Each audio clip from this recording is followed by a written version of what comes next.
Aloha, this is Shirley Ann for the Travellers Ukulele Gig Guide podcast, where we talk to people about travel and ukulele. Today I'm talking to Terry and Madeline, a lovely couple who come up from Lismore to Queensland. That's where I've met them at Lake Monduran, Gingin, because we're all attending the Lakelele Ukulele Festival.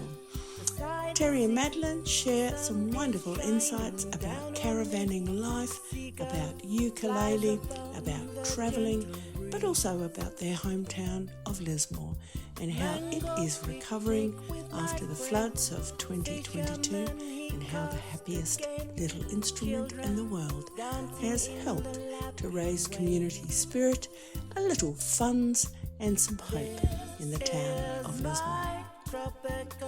I'm Terry, and this is my partner, Madeline. Hello. Hello, how are you? Well, thank you. That's good. Folks, where are you from? We're from near Lismore, just out of Lismore, northern New South Wales. Okay. And we've been there for... I grew up there most of my life, but I've been away, came back and so on. But we've lived in a few other places. But we've been travelling. We've had a caravan for how long? Oh gosh, off and on I'd say for about 18 years. Oh, really? Mm-hmm. This is about the fifth one, I think. Oh, gosh. Okay. But we've only been playing ukuleles, both of us, for about 12 years. maybe 12. 12 years? So 12 of the 15 years travelling, we've been travelling with one or more ukuleles in the vehicle. Okay, there are many stories to unpack there. But please could I just ask, your mobile home, it's a good one. What sort of home, what sort of vehicle is it?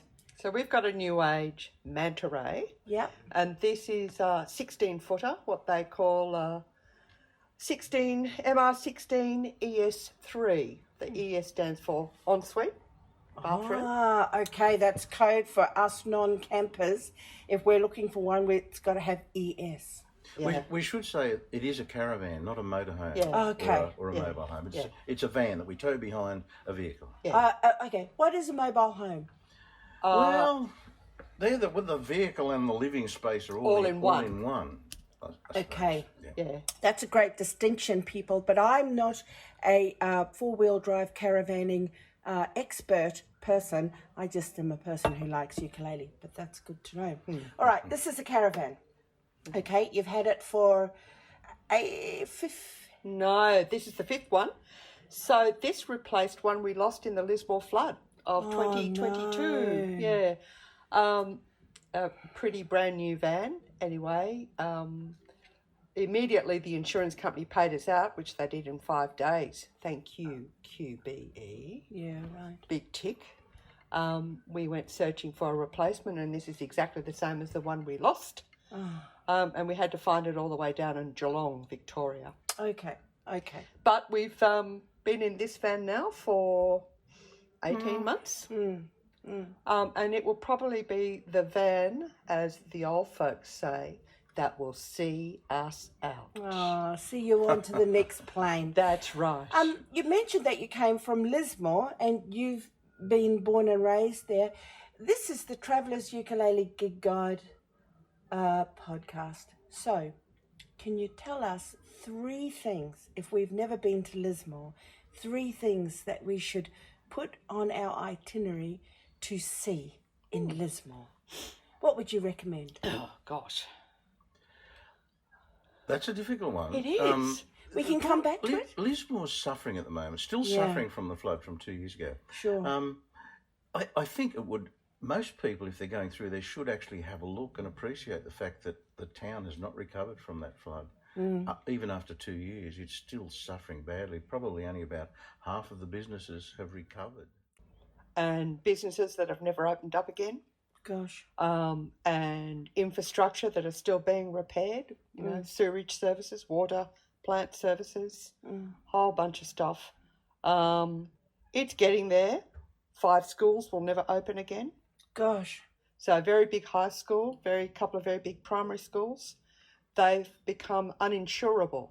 So as a consequence, whole new schools have to be built out of flood area, and that's not going to be easy. You've got to find the land, You know, it's there are lots and lots of problems that Lismore's going to face. From the arts point of view, it's almost it was heartbreaking to see, firstly, the library throwing out mountains of books out the window. A mountain of books maybe 4 metres high.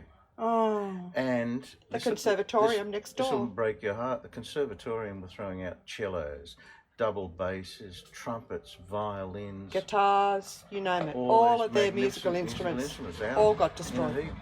It was heartbreaking, absolutely heartbreaking. But people have come together.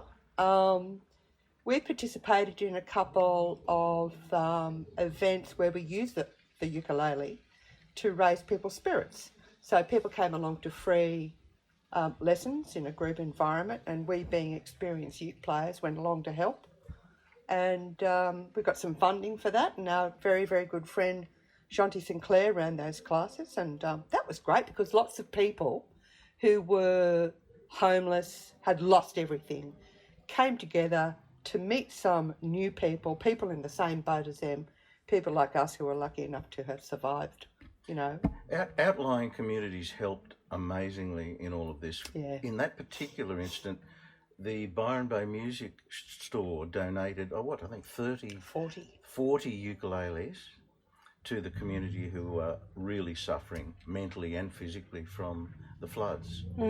And these people were getting together on a regular basis and playing their ukuleles, singing songs, and actually lifting their spirits by singing and playing all these brand new instruments that were given to them, and it was just a fabulous, uplifting thing.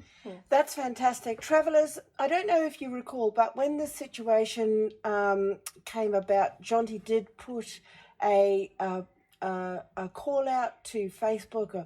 We put it onto the Travellers Gig Guide page. We had some people donate money by purchasing a ticket, even though we knew we weren't going to attend that event. And sometimes I think we can use social media in a very positive way. So please keep your eyes open for ways that you can help communities that are struggling. And if occasionally you see an invitation to participate in something like that, another event for ukulele in a place like Lismore or another town that needs to raise the community spirit to keep moving forward, please donate or give what you can. Absolutely. Well said. Yeah. Thank you. And remember that it wasn't just Lismore who suffered in that flood last year. Yeah. Lots and lots of towns still suffering today. Up and down the coast in New South Wales, in Queensland, in Victoria. So it's we just happened to be from a town where, you know, it was a fairly dramatic event. But we were passing towns just in our travels here in Queensland that have still got their levee banks, you know, that were built by tractors a day or two before the river was going to burst its banks. We've seen homesteads with big mounds of dirt all around them. So there's a lot of the country that suffered. That's exactly right. And I'm from Cairns in far north Queensland. We've had two very big cyclones come through. Yeah. And one of our little towns, Cardwell, is still recovering from Larry. That happened, 10 years ago. But isn't music a great way to recover? It is. It is. Fabulous. It is really something that brings community and brings people together, brings the best out of people. So that leads me to this, to ask you, how did you become involved in ukulele? This is a good story. Okay. We were in Bangkok. Oh. And we were stuck there with a few medical issues. That's a side story. But we had to stay in Bangkok for a week or so. And we thought, I don't know what we're going to do here for a week. We've seen a lot of the sights. We just happened to be walking past a music store that had a beautiful little Lanakai pineapple ukulele in the front window. So we said, why don't we buy a ukulele? I'll go your halves. So we bought one ukulele between us, took it back to the hotel room where we were staying, and we said, okay, you got the first half hour, I'll take the second half hour, and we swapped and changed and played this same ukulele. So we looked things up on the internet. I had some guitar background, so I had a bit of an idea about how to play it. So between the two of us, we mucked around with this thing, and it cascaded from that as soon as we got home. Fantastic. So we brought it home, and then we ended up buying another one, of course. And you just mentioned Jonty. At the time, she was running a club in Lismore, the Lismore Ukulele Group. And we started attending there. And we got involved in that. And it snowballed tremendously from there. We also found another group, a fella called Stukulele from Uke-Mullum. Oh, I love Stu. I've never met him, but I like your work, Stu. Stu is a wonderful fellow. He formed the Northern Rivers Ukulele Orchestra about 10 years ago. Okay. And a half a dozen of us walked in off the street and said, yes, we want to be in an orchestra. Yes. So Jonty was one of those. Yeah. Great. So about 9 of us joined this orchestra, and we played in events all over the place. Blue Mountains Festival, didn't we? Brisbane Festival and various places, and had an absolutely wonderful time for almost 10 years Gosh. in the orchestra. Well done. I don't know why I haven't heard much about this. I suppose. Well, COVID killed it pretty much. Just before COVID, we were all retired or getting retired. Some people moved away. Some of the retirees were going travelling. They weren't available for practice every week. You know, people's lives were sort of kind of going off in other directions. And then COVID came along and just nailed the coffin completely. And we get together once or twice a year because we're really good mates. And Stu comes down when he can. And we host the group in one of our houses, and we have a fabulous food and booze filled afternoon playing heaps and heaps and heaps of music. It's wonderful. Would it be fair to say that through ukulele you found yourself a little tribe? Oh God, yes, absolutely. Didn't we? Everywhere we go, we find a tribe. We've been in this place now. Well, this festival, as you know, has been going on for 3 days. We have just discovered a new tribe of about 15 people who we've been playing with regularly, and we're due in about 15 minutes over there in the camp kitchen for another jam session. Fantastic. How did you find out about this festival? Or if you're travelling around, how do you find out where other groups are or where you might be going to next? Do you have it in your mind, or do you have it written down? Or it's social media. I usually, when I come into a town, do a Google search or somewhere to see if there's a ukulele group. And because your good self has established the travelling your Facebook ukulele page. Facebook page, well, that's one of the first places we go to. Thank you. Have a look there, and invariably there's someone there. If there's not, then we'll put a message on and say, hey, is there anyone around who plays? Well done. And that's how we met a friend of ours now who lives at Woodgate. And this is why we come to Queensland every year. We spend some winter months in Woodgate, and Bruce Hagendorf is a person we met a couple of years ago through ukulele. And he came to this festival last year and recommended it to us, so we thought we'd give it a go this year. But he's a ukulele player in Woodgate. Right. And he's been running, I think he ran the Sunshine Coast Ute group for some time. Right. Until he moved to Woodgate. So we connected with him there, and we play with 2 or 3 people who we've bonded with in Woodgate, where we visit every year. And that's what brought us here, really. We thought, oh, well, we've just seen there's a festival on in Lake Monduran, so we're close by. So we thought, well, on the end of our holiday at Woodgate, we'll come here. That's fantastic. And, I'm so glad that the Travellers Ukulele Gig Guide page has helped you. And it's really growing, but it's because people like yourselves are participating in the community. They're giving a shout out, they're dropping a photo, they're looking at the list. So as long as people keep feeding into it, it will achieve its goal, which is to connect people.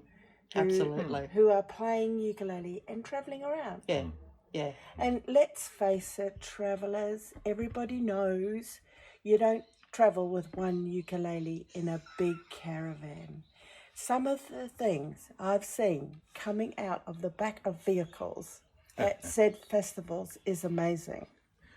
Well, you can't travel in a caravan with a piano, No. but you can take more than one ukulele, can't you?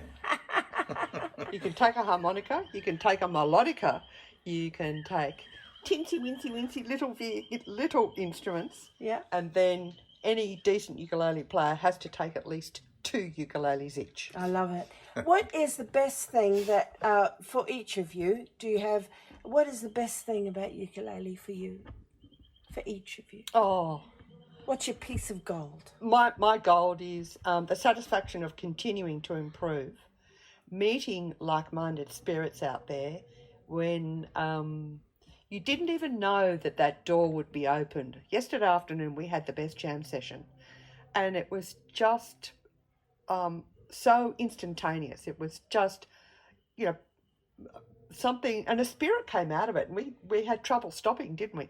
One of the people playing with us said, "I've got to stop, my fingers are really, really sore." We've been playing for about 5 hours. Gosh. And it's just when you get into that groove, I adore that. That's wonderful. It's a mental elation thing for me. It's a spiritual thing, and it's good for my mental health, I'm sure. It's It so just true. lifts me. And you could tell after the session yesterday, I think, that everybody was on a high. And we were really tired and we were really exhausted, but we had such a wonderful time.